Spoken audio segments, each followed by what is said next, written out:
ఉమ్మడి జిల్లాకే తలమానికంగా నిలవాల్సిన ప్రభుత్వ ఆసుపత్రిలో భద్రత కరువైంది. అపరిశుభ్ర వాతావరణంతో రోగులు తీవ్ర ఇబ్బందులు ఎదుర్కొంటున్నారు. ఆసుపత్రి పరిసరాల్లో కుక్కలు స్వైర విహారం చేస్తున్నాయి. ఆదివారం రాత్రి ఏకంగా వైద్య సేవల కోసం మహబూబ్ నగర్ జిల్లా కేంద్రంలోని ప్రభుత్వ ఆసుపత్రికి వచ్చిన రోగులపై కుక్కలు దాడి చేసి బీభత్సం సృష్టించాయి. దీంతో కొందరు రోగులు తీవ్రంగా గాయపడ్డారు. కుక్కల దాడితో ఆసుపత్రిలోని రోగులు, వారి సహాయకులు తీవ్ర ఆందోళన చెందారు. పేదలకు పెద్ద దిక్కుగా నిలవాల్సిన ప్రభుత్వ ఆసుపత్రిలో భద్రత కరువైందని, పట్టించుకునే వారే లేరని రోగులు ఆరోపిస్తున్నారు. వైద్యం కోసం వస్తే కుక్కల దాడిలో గాయపడాల్సి వచ్చిందని రోగులు ఆవేదన వ్యక్తం చేస్తున్నారు. ఉమ్మడి జిల్లా నుంచి ఎంతో మంది రోగులు జిల్లా ప్రభుత్వ ఆసుపత్రికి వైద్య సేవల కోసం వస్తుంటారు. రాత్రి ఆసుపత్రి పరిసరాల్లోనే నిద్రపోతారు. రోగులకు, వారి వెంట వచ్చే బంధువులకు సరైన సౌకర్యాలు కల్పించకపోవడంతో ఇలాంటి పరిస్థితులు ఎదురవుతున్నాయి.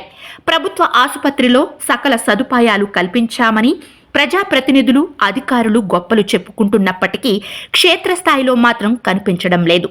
రోగులకు భద్రత కల్పించడంతో పాటు పరిసరాలను పరిశుభ్రంగా ఉంచి మెరుగైన వైద్య సదుపాయాన్ని కల్పించాలని ప్రజలు వేడుకుంటున్నారు. ఇదే విషయానికి సంబంధించి మనతో మాట్లాడడానికి ఆసుపత్రి సూపరింటెండెంట్ రంగా అజ్మీరా గారు ఉన్నారు. ఆయన అడిగి మరిన్ని విషయాలు. సార్, గత రాత్రి ఇదే ప్లేస్లో కూడా మొత్తం కూడా పిచ్చి కుక్కలు సైరన్ విరహం చేసి ఏదైతే హాస్పిటల్కి వచ్చే పేషెంట్ల బంధువులను కావచ్చు, పేషెంట్లను కావచ్చు భయంకరంగా ఖర్చునే. అది మనం కమ్యూనిటీ గైడ్లైన్స్ ప్రకారం మేము టీవీలో చూపించలేం. కానీ అది ఎందుకు ఇంత సెక్యూరిటీ ఉన్నా కూడా హాస్పిటల్లో ఈ విధంగా ఎందుకు జరుగుతుంది, ఏం చర్యలు తీసుకుంటున్నారు దీనిపై? ఇప్పుడు హాస్పిటల్ అన్నప్పుడు అంత ఓపెన్ ప్లేస్ ఉంటుంది కాబట్టి వైల్డ్ డాగ్స్, ఇంకొకటి ఇక్కడ ఫుడ్ సప్లై, ఫ్రీ ఫుడ్ ఉండడం అనేది, ఫుడ్ దొరకడం వల్ల ఏంటంటే అన్ని గ్యాదర్ అయిపోతున్నాయి. మేము ఆల్రెడీ ఇంతకుముందు మున్సిపాలిటీ వాళ్ళకి చెప్పినా, వాళ్ళు తీసిపోయినారు. వాళ్ళకున్న గైడ్లైన్స్ ప్రకారం కుక్కల్ని తీసుకుపోయి ఫ్యామిలీ ప్లానింగ్ చేసేసి మళ్ళీ వదిలేస్తుంటారు. సో కుక్కల్ని మనం చంపే రైట్ లేదు. అది పెద్ద కేసు. అది సుప్రీంకోర్టు ఆర్డర్ ప్రకారం కుక్కల్ని ఫ్యామిలీ ప్లానింగ్ చేయాలి, వదిలేయాలి, అంతే తప్ప మనం చంపడానికి లేదు. దానివల్ల కూడా కొంత ప్రాబ్లం ఉంది. సరే, మనం సెక్యూరిటీ ఉన్నారు, చేస్తున్నారు. ఇది ఫస్ట్ టైం జరిగింది, ఇంతకుముందు ఎప్పుడు జరగలేదు. ఇక పైన మన సెక్యూరిటీ ద్వారా ఏమైనా కుక్కలు కనిపిస్తే కొంచెం మనుషులకు దూరంగా ఉండడానికి ప్రయత్నం చేద్దాం. అట్లాగే మున్సిపల్ వాళ్ళ సహకారం తీసుకొని ఆల్టర్నేటివ్గా దీనికి ఏమైనా షెల్టర్స్, డాగ్ షెల్టర్స్ లాంటివి వాళ్ళు ఏమైనా ఏర్పాటు చేసి వేరే ఫీడింగ్ పెట్టి చేయగలరా అనేది దాన్ని మాట్లాడాలి. ఎమ్మెల్యే గారితో డిస్కస్ చేసి దీని మీద తగు చర్యలు తీసుకోవడానికి ప్రయత్నిస్తున్నాం. ప్రధానంగా 2 గేట్లు ఉన్నాయి ఇక్కడ. ఏదైతే అవుట్ గేట్ కూడా మీరు బంద్ చేస్తారు, ఒకటే గేట్ నుంచి రావడం పోవడం కూడా జరుగుతూ ఉంది. ఇంత సెక్యూరిటీ ఉన్నా కూడా, ఇంత సిబ్బంది ఉన్నా కూడా కుక్కలు డైరెక్ట్గా లోపలికి ఐసీయూ ఆ ప్రాంతానికి వచ్చి, ఎక్కడైతే ఎమర్జెన్సీ వార్డుకి వచ్చి కరిచే వరకు కూడా ఎందుకు సిబ్బంది నెగ్లెన్సీ చేస్తున్నారు? మొత్తం కూడా ఆసుపత్రికి సంబంధించిన సిబ్బంది నెగ్లెన్సీ అనుకోవాలి. అది లోపల కాదు కరిచింది, బయటనే కరిచింది. అది లోపల రాలేదు. కుక్కలు బయటనే తిరుగుతుంటాయి, లోపల రావు. లోపల మన సెక్యూరిటీ ఉంటారు. కుక్కలు ఏమైనా కనిపిస్తే ఎమ్మటే వెళ్ళగొడుతుంటారు. కానీ ఈ బయట గేట్ అనేది, ఇప్పుడు మన మెయిన్ గేటు మధ్య జాలి ఉంటాయి కదా, దాని నుంచి దూరిపోతాయి కుక్కలు. సో అట్లా వచ్చేస్తున్నాయి కుక్కల్ని. మనం దాన్ని చంపే విధానం లేదు, దాన్ని నిర్మూలించే విధానం లేదు. చంపే విధానం లేదని తప్పించుకుంటున్నారు. కానీ దాన్ని రాకుండా చేసే నివారణ ఏదైతే పేషెంట్లు ఇక్కడ ట్రీట్మెంట్ కోసం వస్తూ ఉన్నారు, ట్రీట్మెంట్ కోసం వచ్చిన పేషెంట్లపైనే కుక్కలు సైరన్ విధానం చేసి కరుస్తూ ఉంటే వాళ్ళ ఆసుపత్రి సిబ్బంది కావచ్చు, మీరు సూపరింటెండెంట్గా ఏం చేస్తున్నారు సార్? ఇప్పుడు మేము మా ప్రయత్నంగా కుక్కల్ని మనం వచ్చిన వెంటనే వెళ్ళగొడతాం, మళ్ళీ వస్తుంటాయి. దానికి మార్గం ఏందనేది ఆలోచించాలి కొత్తగా. కుక్కలు మనం ఉన్న పరిధిలో మనం చేస్తున్నాం. కానీ మనం ఇప్పుడు కుక్కలు, పందులు వస్తుంటాయి, అన్నీ ఈ అప్రోచబుల్. ఒక హాస్పిటల్ అన్నప్పుడు 4-5 గేట్లు ఉంటాయి, ఎక్కడి నుంచి వస్తున్నాయి అనేది దాన్ని.